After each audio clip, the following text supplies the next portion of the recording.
Allah berada di dalam ataupun di luar alam. Dalam bahagian satu video ini, kita telah pun menjawab soalan yang pertama, iaitu betul ke semua perkara mesti berada di dalam ataupun di luar alam? Sekarang, kita akan menjawab persoalan kedua dan ketiga pula, iaitu kenapa kita tak boleh kata yang Allah berada di dalam ataupun di luar alam, dan betul ke arah berada di luar ataupun di dalam alam itu tanda-tanda kesempurnaan Allah. Untuk merungkai persoalan kedua, ada beberapa kebarangkalian yang dapat dikenal pasti. Kebarangkalian pertama, Allah berada di dalam alam. Kedua, Allah berada di luar alam dan bercantum dengan alam. Ketiga, Allah berada di luar alam dan terpisah dengan alam. Kebarangkalian pertama, Allah berada di dalam alam. Perkara ini mustahil kerana jika Allah berada di dalam alam, maka dia akan menjadi komponen alam ini. Pada ketika itu, Tuhan akan menjadi lebih kecil daripada alam ciptaannya ini. Kerana mustahil untuk Allah berada dalam alam, melainkan dia lebih kecil daripada alam ini. Maka kemungkinan pertama ini adalah salah. Sekarang kita pergi pula kepada kemungkinan kedua, iaitu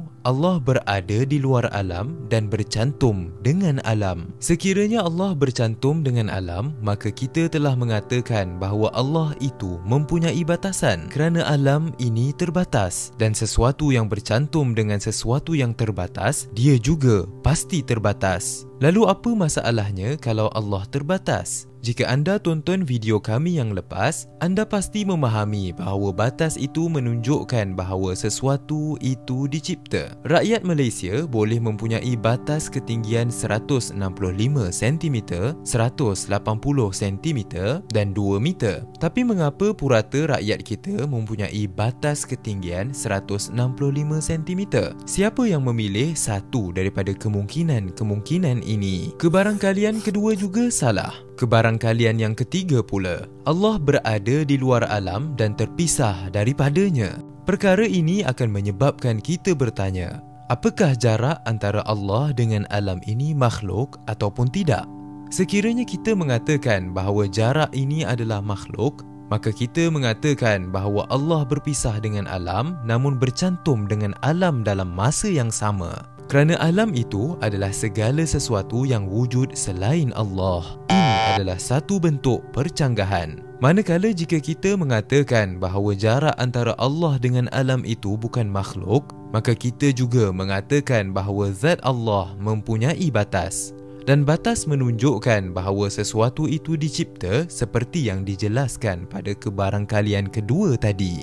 Sebahagian Salafi juga mengatakan Allah berada pada arah tertentu, iaitu pada arah atas. Bagi mereka, arah atas ini merupakan kesempurnaan bagi Allah. Maka kita perlu bertanya, disebabkan atas dan bawah ini hanya terjadi dengan adanya alam, seperti yang dijelaskan dalam video sebelum ini, apakah Allah bertambah sempurna dengan kewujudan alam? Jika anda menjawab ya, ia bermakna Allah memerlukan alam untuk bertambah sempurna.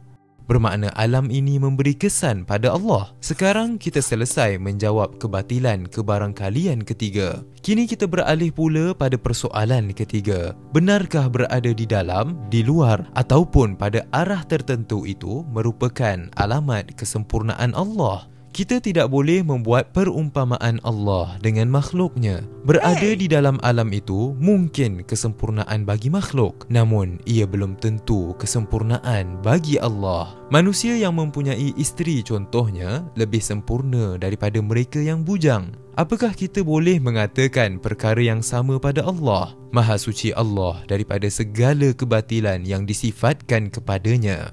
Oleh itu, tuntaslah bahawa Allah itu zat yang wujud. Dia tidak berada di dalam mahupun di luar alam. Tiada sesuatu pun yang sepertinya, sedang dia maha mendengar lagi maha melihat. Jika anda suka dengan konten-konten seperti ini, jangan lupa untuk tekan butang like. Kita bertemu lagi dalam video yang akan datang.